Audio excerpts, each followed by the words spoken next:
Thank you, Sarah. Thanks, Seamus. Thank you.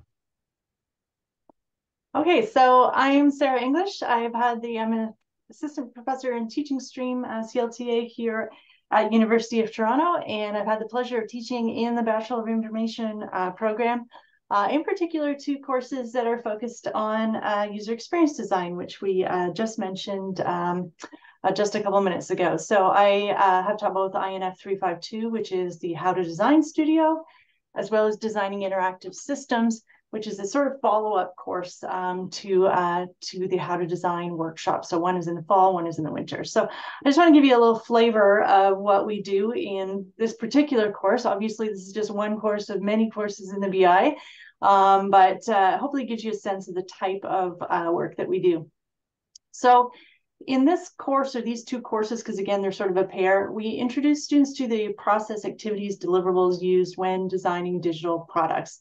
So we are focused on user experience design, as sort of mentioned earlier, and UX design, as we call it. It's the process that we use to create products that provide meaningful and relevant experiences to end users. So we're really, again, focused on the design experience, and we're focused on designing for people, right? So not designing for the sake of design, not designing based on technology, designing based on real people and their needs in the world. So that's sort of what we do. Next slide. This particular course is structured as we meet twice a week. So we meet 2 hours for a lesson at the beginning of the week, and then we have a 2-hour studio application later in the week where we take the material we talked about earlier in the week and we apply it to a particular project or projects. Next slide. So here are just a couple samples of the types of activities we do in studio. We do things like develop the information architecture, which is the overall structure, and sketches for a candy store website, design a CarPlay interface for the Greenview parking app, develop an Apple Watch prototype app, ideate apps for a smart fridge app. I know one of our students is here in the room. You can ask him about some of these studios. He's had firsthand experience with some of those. So we cover a wide range of digital interfaces. So next slide. And again, we're really focused on overall design process from the original sort of discovery phase where we're doing research with users to determine what their needs are, to definition where we're defining what the product is and what it will do, develop and design where we're specifying how the product will actually work, through to delivery. And again, in our space in UX, we're more focused on the earlier part of this particular design cycle, but many of the other courses in the program touch on other areas as well. And again, I've left this in here. I'm not going to go through this slide in detail, but again, it sort of highlights some of the things that we talk about and work through in user experience design. Again, focusing more on some of the activities in the early phase. And don't worry if you don't know what all of these are. I've included this slide more just as a reference for later if you want to sort of explore any of these further. So I'm going to flip through a number of slides just very quickly. I just want you to see what it looks like in the studios. So we do a lot of brainstorming and ideation, working with sticky notes, developing ideas, prototyping. Here's some students prototyping an Apple Watch app, for instance. A lot of really hands-on work where we are down deep in the trenches, working out user flows, interface design, you name it.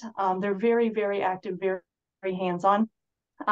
And interestingly, often paper focused. So we talked about the fact that we are living in a digital world, but we actually encourage students to start with sketching on paper because of that sort of that connection between hand and eye, and also just learning to express creativity in multiple formats is really important for developing.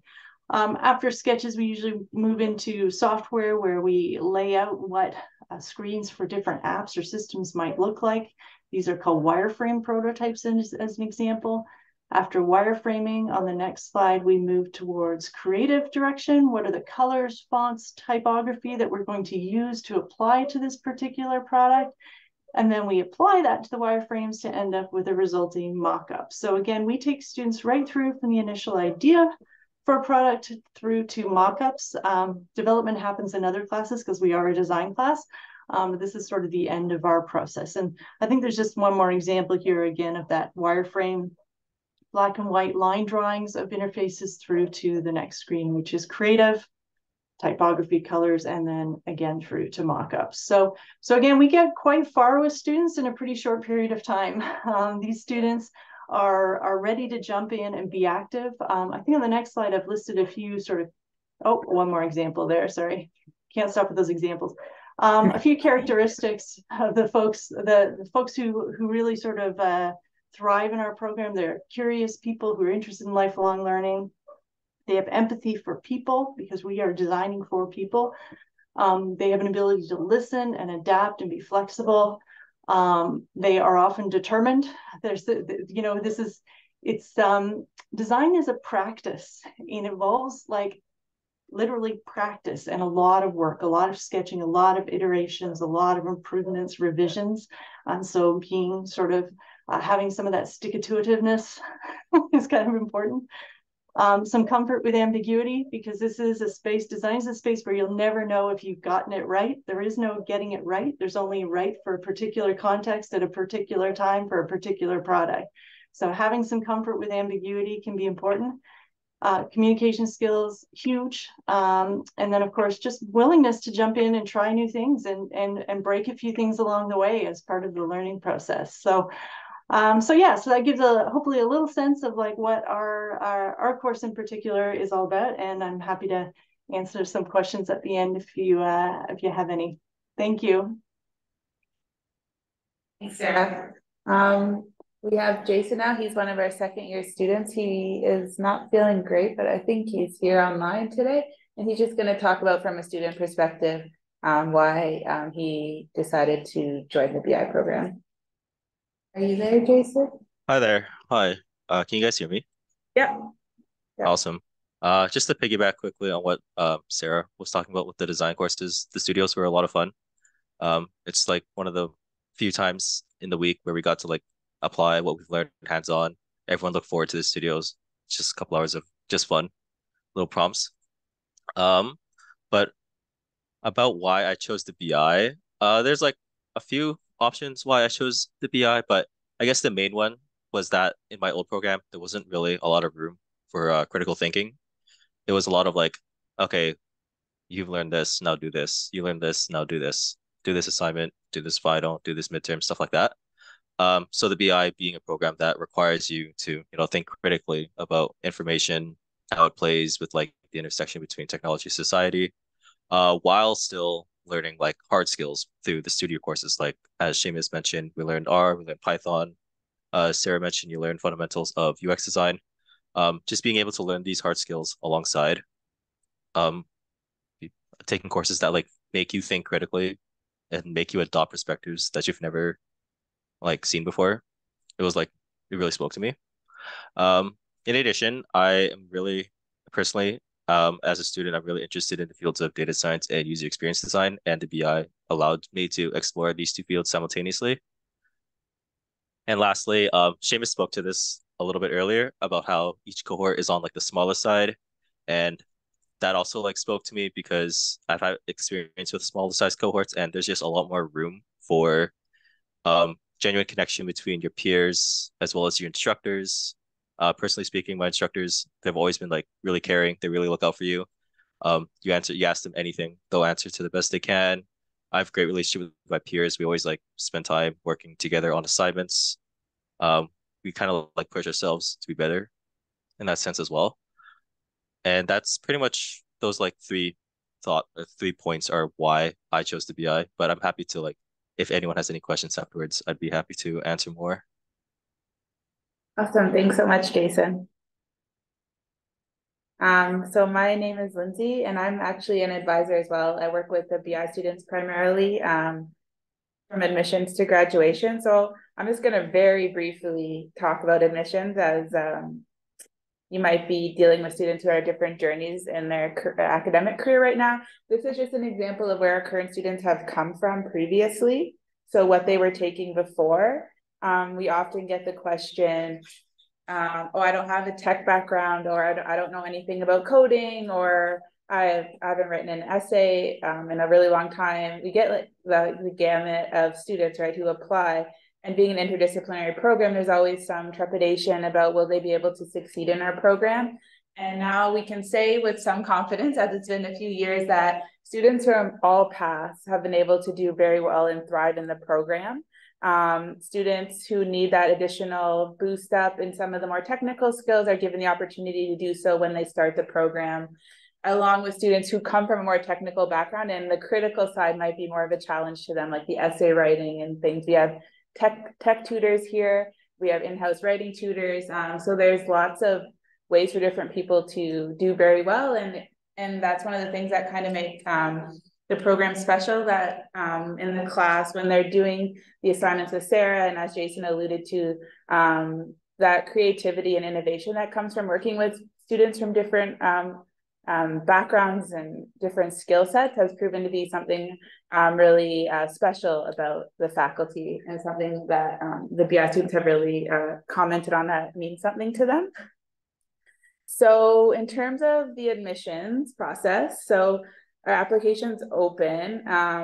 The earliest students will be able to apply is during their second year of study, provided they're on track to have completed 10 full course equivalents by the end of their second year. So that could be they're applying, you know, in the winter semester, and we can assess that, okay, they'll have 10 FCEs completed, they'll get a conditional offer.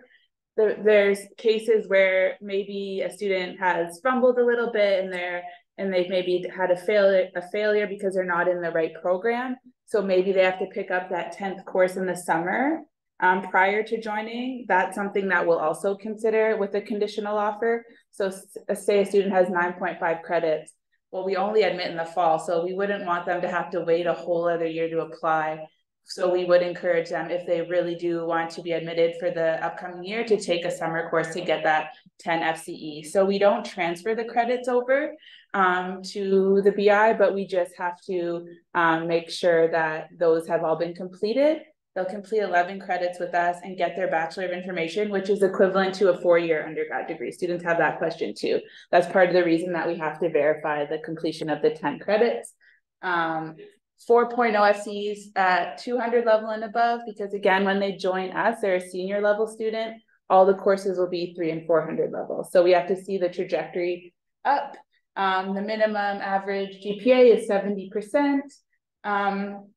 Like I mentioned, students can come from any background, but we do have 3 prereq course requirements that there is a bit of room. They're not meant to be exclusive, tiny categories. We provide some examples, but there is room for interpretation or discussion around some of these. So formal systems, math or science oriented courses. We've accepted courses outside of traditional like math and science, some business courses, psychology, economics courses with a focus on the formal system component. Sociocultural systems, not usually a problem in most undergrad programs at U of T to have one of those. Most social science humanities courses would work for that. The creative practice one can be a bit tricky at U of T because there's not tons of what we would consider like those truly creative faculties or departments, but we've listed some here. We've accepted courses in computer science, like on the design side. We've accepted some business courses that focus on design creation and those things. We've accepted courses that study aesthetics or art, like art history courses, for example. We've accepted some cinema courses for this. So again, yeah, not meant to close people off or prevent them from applying, but just kind of making sure they have like a well-rounded background when they join. And if any course is in question, we're always happy to take a look at a course description and review it for the student beforehand. This comes up a lot before the add drop deadline in the winter, so they can make sure that they have what they need to apply for the fall. So yeah, we're happy to go through those. And so they apply through the OUAC, but then we have an additional supporting documentation that we require that's just sent to us directly. It's not a separate portal. Where they submit their transcript. U of T students, we can access it. We get their permission to access it. A personal statement, a transcript explanation, and a proof of English proficiency. So the personal statement is can be submitted in a variety of formats. So traditional essay, video, website, portfolio. It's our chance to get to know the student and their fit for the program. So this is really important part of the application for us. We put a lot of emphasis on this personal statement. So basically that taken with the transcript are the main two components we use when we assess applications. We have a transcript explanation essay, which has evolved a bit over time. It's optional. Working with students, you probably know like some students aren't in the direct entry programs, they're not quite in the right fit. So maybe they haven't been performing as well as they could, or maybe they've had problems with some courses.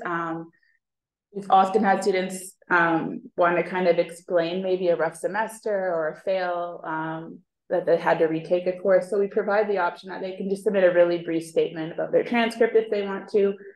And we follow all the same requirements as U of T does for proof of English proficiency. So if they're one of your students, then they've already met that requirement already. So again, through the OUAC, they apply. Excuse me, Lindsay? Yeah. Lindsay, could you just go back one sec? I just want to add something to the slide. Yeah. The personal statement is really important in helping us come to a decision about whether a candidate or an applicant is the right fit for our program. Some of the best personal statements that I saw read last year from students, I actually didn't read. They were present audio or video presentations, that there were PowerPoints, they were websites. A personal statement doesn't need to be a string of text. It can be some imaginative way.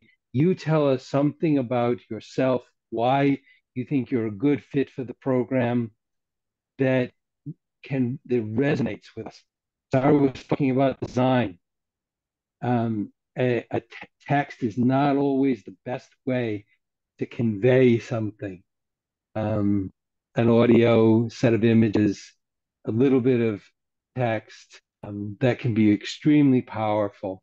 And I encourage you, when you're thinking about what kind of personal statement you might want to make, to think beyond the paragraphs and think to something a little more exciting. We look at a lot of these, and it makes a huge difference how much you can tell us about yourself in one of these. Thank you, Lindsay. Sorry. Thanks, Seamus.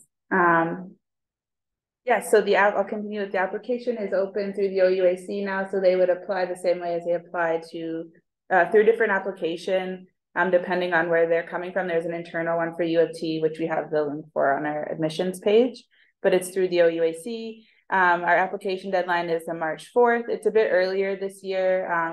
We're trying to get the push a bit earlier and have our class decided earlier. So encouraging students to submit as early as possible. We do admissions on a rolling basis. So if students have applied, we like to give those responses, not make them wait too long. The supporting docs that I mentioned are due to us via email 2 weeks after the OUAC deadline, so March 18th. Okay, so I know you've got a lot of information today. We have a few minutes left. We have different people that you've heard from today that are still around. If there's any questions you have briefly in the chat online or here in person, that we can just clarify or answer before we leave. Yeah. It's very admissions related. Yeah. Do you suppose your students coming from a second entry, like finish second year applying, or the third year as a second year, or do you see them finish their bachelor's and then coming in? Yeah, good question. So for those online, advisor here asked if students, most students come directly from second year, or we have students who finish a degree and then join the program. And I would say the majority have not completed a bachelor's program, but Jason, for example, someone who has, we have a good amount of students who have actually completed a bachelor and choose to complete the BI in addition to their bachelor they have, and each are fine. And some students have done 3 years, so we kind of see the gamut of those kinds of admissions requirements, but yeah, I would say the majority are in second year when they apply. Yep.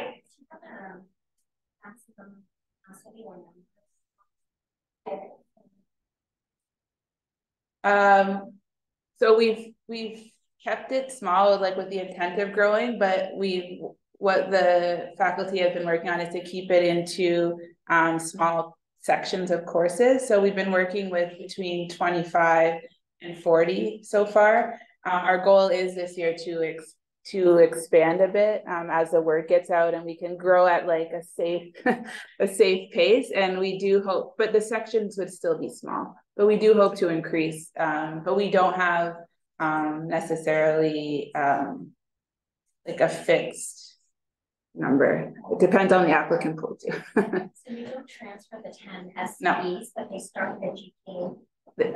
They start it fresh, so they still have their old transcripts like that are official and that they can use, but it starts from 0 when they start with us. Yeah. So they have to finish 11 credits, right? So they come in with 10, they have to finish with 11 credits to get the BI. For graduation, do you see that most of your students go direct to industry, or do they continue on to masters or other higher education? Sorry, I'm gonna make sure I repeat it. So what do our grads end up doing in terms of career, or do they go on to pursue more education? So again, we get asked a lot about trends and being pretty small. We're like slowly building out. We have it's hard to say exact numbers, but a good portion do each. So we have a lot of who funnel right into the MI program, which is a natural next step if you want to specialize more in a concentration. We've had students do grad work abroad in the States. They go on, they want to continue with grad work, but then I would say probably just the majority do go right into work and have jobs now in the related fields. A lot of them from their practicum experience got connections and were able to leverage that into their position. Yeah.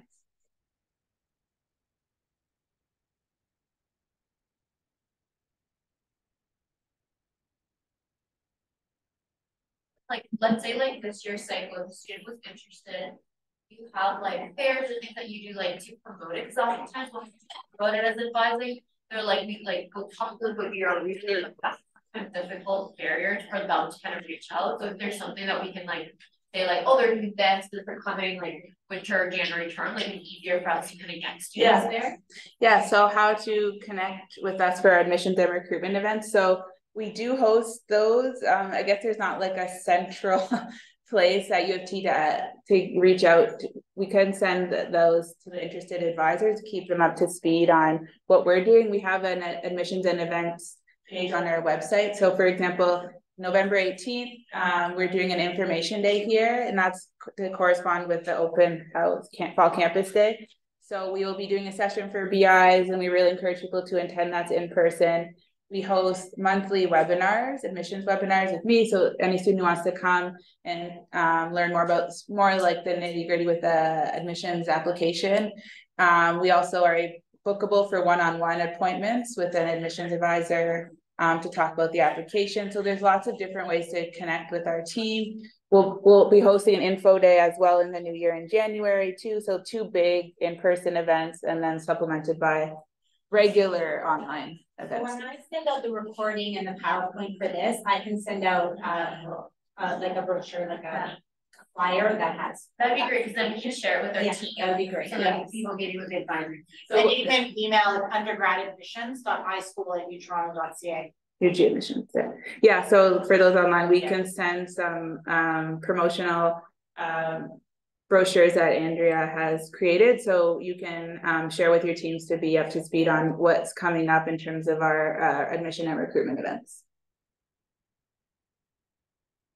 I just want to add, as I heard some students who have no tech background might be worried about coding something. As a faculty, actually, I can endorse. This semester, we have super stuff tutored from the Learning Hub that help the students so much. They come to me saying, we have learned a lot about coding from the Learning Hub. Yeah, that's a great thing. So. And thank you for that perspective. Yeah, that's a common concern. You might see with students that might not feel like it might be the right fit if they don't have like, oh, I don't know Python. I don't think like that's not necessary and to do well. Yeah.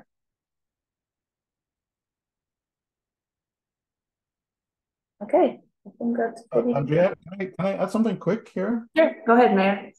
Yeah, so always, I teach Python course as an example for technical courses that we are offering in the program, and I think one of the things that this really intimidates or scares the students is programming, and I always assure them that we start from scratch. So when we start any programming language, we start from print hello, which is the simplest command in programming, which just shows something on the screen. So we want to assure always that this is not a problem at all.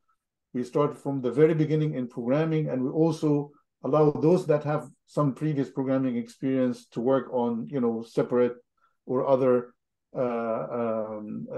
activities that, they can bring their previous experience. But the main course or the main activities or syllabus starts from the very scratch for everyone. So this is to assure everyone that if they don't have any programming background or any technical background, they can fit in the program very well. Thanks, Mayor. Okay, I think that's good as a time with you guys. Thank you everyone online and who came here today. It was really nice connecting with everyone. And like I said, we're available to meet or communicate via email, whatever works best for folks if they want more information from us. All right, thank you. Finish that off. That was suitable.